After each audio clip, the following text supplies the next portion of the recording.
I wasn't supposed to be home until after dark. A meeting across town ended early, and for once, traffic cooperated. I remember feeling vaguely grateful for the unexpected free time. Nothing about that drive suggested the day was about to divide itself into a before and an after. When I opened the front door, the house felt occupied, but strangely wrong. Not loud, not chaotic, just wrong. I heard voices from the living room, several people talking, with the casual confidence of people who believed they belonged there. Then I noticed my sister wasn't among them.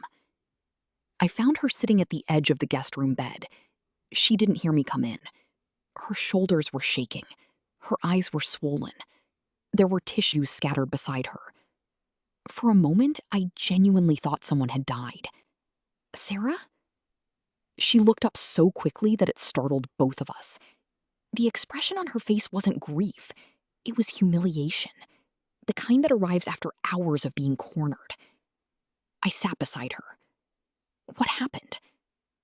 She wiped her face and immediately said the words people use when they're trying not to make things worse. It's nothing. I waited. Eventually, she took a slow breath. It's not nothing. The story came out in fragments. Her husband's parents had arrived that afternoon.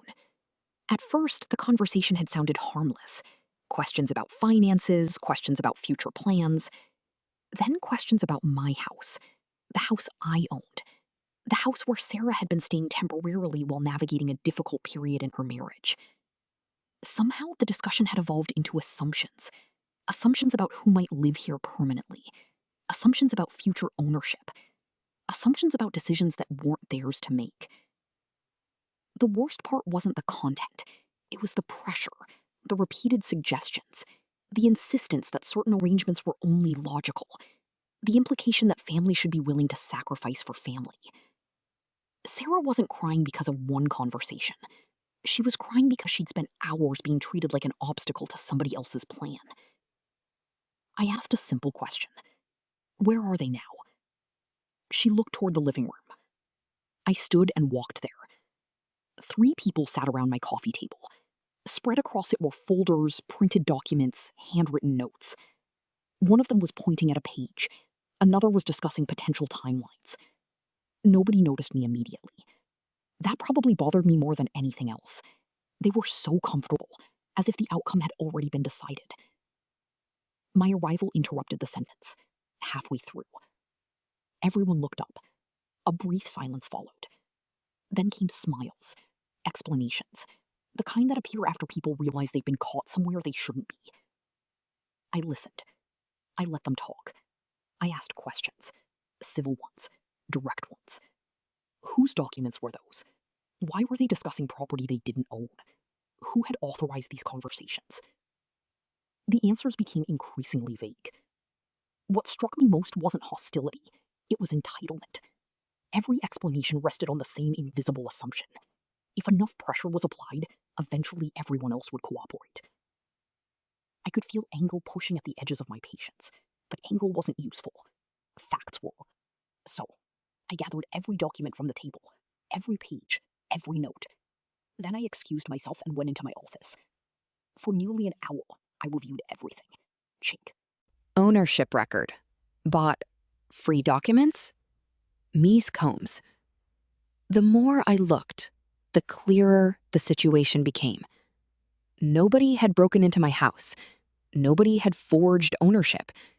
But they had clearly begun discussing arrangements and expectations that depended entirely on my compliance. And they were doing it before ever speaking to me.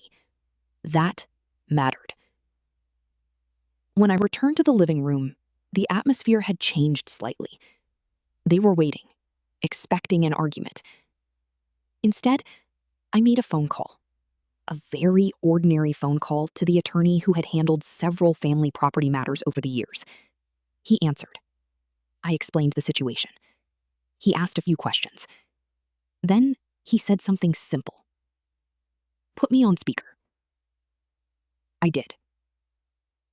The conversation that followed lasted less than 10 minutes. No threats, no raised voices, just clarity. He explained ownership, rights, limitations, legal boundaries. Most importantly, he explained that discussions about future occupancy or control meant absolutely nothing without the consent of the actual owner, me. The shift was immediate, not dramatic, just unmistakable. For the first time all afternoon, nobody was speaking in assumptions, because assumptions had been replaced by facts. One of them attempted to reframe everything as a misunderstanding. Maybe parts of it were, maybe parts weren't. At that point, it didn't matter. The discussion was over. The attorney's final recommendation was any future proposal should be made directly, formally, and with complete transparency. Not through pressure, not through emotional leverage, not through private conversations designed to create momentum before the relevant person even knew they were happening.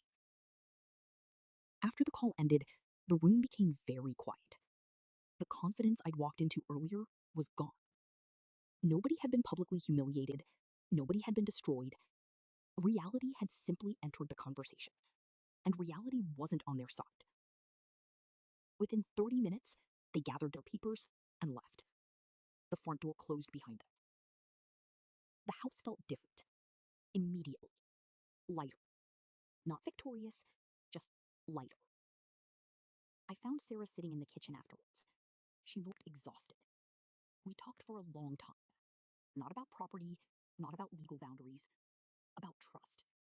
About how easily people can start treating someone else's kindness like a resource to be managed. At one point, she asked why I'd stayed so calm. The truth was that I hadn't felt calm at all. I had been furious. But fury would have turned the day into a fight. Facts turned it into a conclusion. Months later, some relationships remained strained. A few conversations never fully recovered. That's the part people rarely mention. Exposure doesn't automatically create healing. Sometimes it simply removes confusion. But one thing changed permanently. My sister stopped apologizing for protecting herself. And I stopped assuming that loyalty always looks gentle. Sometimes loyalty is walking into a room, recognizing that someone you love has been cornered, and refusing to let silence do the rest of the damage.